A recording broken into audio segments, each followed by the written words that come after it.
വിശ്വാസ ജീവിതത്തിന്റെ അടിസ്ഥാനം തച്ചുടക്കുവാൻ ഒരു കൂട്ടർ ശ്രമിക്കുന്നു എന്ന് കണ്ടപ്പോൾ അതിനെതിരെ പ്രതിരോധിക്കുവാൻ വേണ്ടിയിട്ടാണ് ഇവിടെ കടന്നു വന്നിരിക്കുന്നത്. പ്രത്യേകിച്ച് നമ്മുടെ അമ്മമാർ വിശ്വാസ ജീവിതത്തെ വാർത്തെടുക്കുവാൻ വേണ്ടി നിരന്തരം കഷ്ടപ്പെടുന്ന മതാധ്യാപകരുണ്ട്.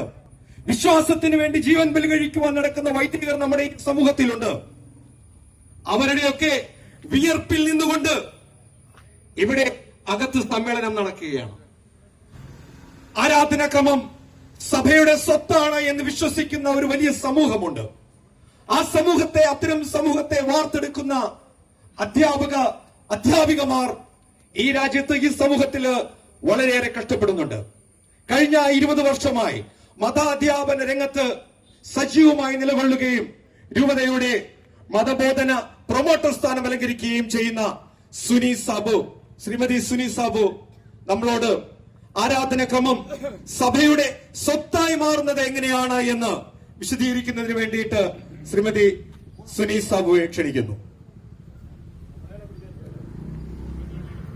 പ്രിയപ്പെട്ട ദൈവജനമേ, ഉടമസ്ഥൻ അശ്രദ്ധനായാൽ മേൽക്കൂര ഇടിഞ്ഞു വീഴും, അവൻ അലസനായാൽ പുര ചോരും. നമ്മുടെ ഉടമസ്ഥന്മാരുടെ അശ്രദ്ധയും ആർജവമില്ലാഴുകയുമാണ് നമ്മളെ ഈ തെരുവിലിറക്കിയത്. ശരിക്കും പറഞ്ഞു കഴിഞ്ഞാൽ 3 ക്വാളിറ്റീസ് ആണ് ഈ തെരുവിൽ നിൽക്കുന്ന നമുക്കുള്ളത്. നമുക്കും അവനോടുകൂടെ പോയി മരിക്കാമെന്ന് പറഞ്ഞ തോമായുടെ മക്കളാ നമ്മള്. നമുക്ക് ആരെയും പേടിയില്ല. 1 ഇഞ്ച് പോലും സഭയുടെ തീരുമാനത്തിൽ നിന്ന് നമ്മൾ പുറകോട്ട് പോകുന്നതുമല്ല എന്ന് ഈ സമയം നമ്മൾ ഉറക്കെ പ്രഖ്യാപിക്കുകയാണ്. 2ാം വത്തിക്കാൻ കൗൺസിലിന്റെ ചൈതന്യമാണ് മുഖാഭിമുഖം കുർബാന എന്നാണ് നമ്മളിപ്പോ കേട്ടോണ്ടിരിക്കുന്നത്. ജനാഭിമുഖം എന്നല്ല ഞാൻ പറയുന്നത്, മുഖാഭിമുഖം കുർബാന. മുഖത്തോട് മുഖം നോക്കിയാലേ സ്റ്റേജ് ഷോ നന്നായിട്ട് പെർഫോം ചെയ്യാൻ പറ്റുകയുള്ളൂ ആക്ടേഴ്സിന്. ഞാനും ഒരു ബെസ്റ്റ് ആക്ട്രസ് ഒക്കെ ആയിരുന്നു സ്കൂളിലൊക്കെ പഠിക്കുന്ന സമയത്ത്. അപ്പൊ നമുക്ക് ഓഡിയൻസ് വേണം. മുഖത്തോട് മുഖം നോക്കിയെങ്കിലേ നന്നായി നമുക്ക് പെർഫോം ചെയ്യാൻ പറ്റുള്ളൂ. വിശുദ്ധ മതബഹയിൽ തൂക്കിയിരിക്കുന്ന കുരിശിനെ അപമാനിച്ച് തിരിഞ്ഞു നിൽക്കുന്നതിന് യാതൊരുവിധ വിഷമവും ആർക്കുമില്ല. ബലിപീഠത്തെ കെട്ടിപ്പിടിച്ച് ബലിയർപ്പിക്കുവാൻ നാണക്കേടാണ്. കാരണം മനുഷ്യന്റെ മുഖത്താണല്ലോ ദൈവം. കഴിഞ്ഞ 3 വർഷമായി ഇടവക പള്ളികളിൽ അന്യരെ പോലെ കഴിയുന്ന മക്കളാണ് നമ്മള്. ഒറ്റ കുറേ നമുക്കുള്ളൂ, നമ്മൾ അപ്പനെ പറന്നവരാ, അപ്പനെ സ്നേഹിക്കുന്നവരാ, അപ്പനെ കള്ളാന്ന് വിളിക്കാൻ മടിയുള്ളവരാ നമ്മള്. ആരൊക്കെ നമ്മുടെ പിതാക്കന്മാരെ കുറ്റം പറയുമ്പോഴും നമ്മുടെ വൈദികരെ കുറ്റം പറയുമ്പോഴും അവിടെയൊക്കെ നമ്മൾ ചാടി വീണിട്ടുണ്ട്. കാരണം നമ്മൾ സഭയുടെ മക്കളാണ്. 2ാം വത്തിക്കാൻ കൗൺസിലിന്റെ ചൈതന്യമാണെന്ന് പറഞ്ഞ് 3 കൊല്ലം മുമ്പ് പല പുരോഹിതരും ഞങ്ങളെയൊക്കെ പറ്റിച്ചു. 2ാം വത്തിക്കാൻ കൗൺസിലിൽ പറഞ്ഞിട്ടുണ്ട്, പ്രിയപ്പെട്ട ദൈവജനമേ, ഞാൻ ഇരുന്നങ്ങ് പഠിച്ചു 2ാം വത്തിക്കാൻ കൗൺസിലിന്റെ പ്രമാണരേഖ എവിടെയെങ്കിലും ഒന്ന് എഴുതി വെച്ചിട്ടുണ്ടോ എന്നൊന്ന് അറിയണമല്ലോ.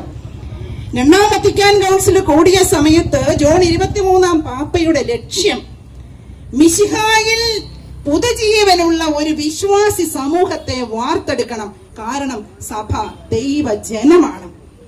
ഞാൻ പറയും, 64 കൊല്ലങ്ങൾക്ക് ശേഷം മിശിഹായിൽ നവജീവനുള്ള ഒരു പുതിയ സമൂഹം ഉയർത്തെഴുന്നേറ്റിരിക്കുന്നത് 2ാം വത്തിക്കാൻ കൗൺസിലിന്റെ ചൈതന്യമാണ്. അല്ലാതെ മുഖാഭിമുഖം കുർബാനയല്ല 2ാം വത്തിക്കാൻ കൗൺസിലിന്റെ ചൈതന്യം എന്ന് പറയുന്നത്.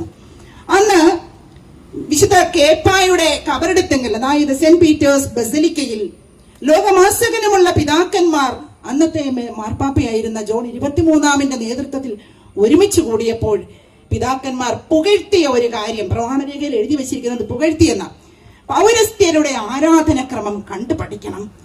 അത് എത്രമാത്രം മഹനീയവും സമ്പന്നവും ശ്രേഷ്ഠവുമാണ്. പൗരസ്ത്യർ എവിടെയുണ്ടെങ്കിലും നിങ്ങളുടെ പൗരാണിക പൈതൃകത്തിലും പാരമ്പര്യത്തിലും അഭിമാനിക്കണം. എഴുതി വെച്ചിരിക്കുന്ന സെന്റൻസ് എന്ത് ചെയ്യണം? അഭിമാനിക്കണം. നിങ്ങൾ എവിടെയാണെങ്കിലും പരിപൂർണ വിശ്വസ്തയോടും ബോധ്യത്തോടും കൂടെ അത് പിൻചൊല്ലണം. നിങ്ങളുടെ പൗരസ്ത്യ പാരമ്പര്യ വേരുകൾ നിങ്ങൾക്ക് ഊർജമായി മാറണം. നമ്മുടെ വൈദികര് നമ്മളോട് പറഞ്ഞു തന്നത് എന്നതാണ്. ഇത് വല്ലതും പറഞ്ഞു തന്നായിരുന്നോ? ഞാൻ കേട്ടില്ല. ഞാൻ ഇരുന്ന് പഠിച്ചു. എന്തൊക്കെയാണ് അവർ ചർച്ച ചെയ്തത്, എന്താണ് ഉരുത്തിരിഞ്ഞത്. സത്യത്തിൽ ബെനഡിക്ട് 16 പാപ്പ വളരെ സങ്കടത്തോടെ പറഞ്ഞു, അന്ന് ഉരുത്തിരിഞ്ഞ ആശയത്തെ ആദ്യം തന്നെ ലത്തീൻ സഭ തകിടം മറിച്ചു. ലത്തീൻ സഭയുടെ ചുവട് പിടിച്ച് അവിടുന്ന് ഇവിടുന്ന് ലത്തീൻ സഭ എന്തൊക്കെ ചെയ്യുന്നു അതൊക്കെ കോപ്പി അടിച്ച് ഇങ്ങോട്ട് കൊണ്ടുവന്ന് സ്വന്തം അപ്പനെ അപ്പാന്ന് വിളിക്കാതെ അടുത്ത വീട്ടിലെ അപ്പനെ കയറി അപ്പാന്ന് വിളിക്കുന്ന ഒരു സ്വഭാവം.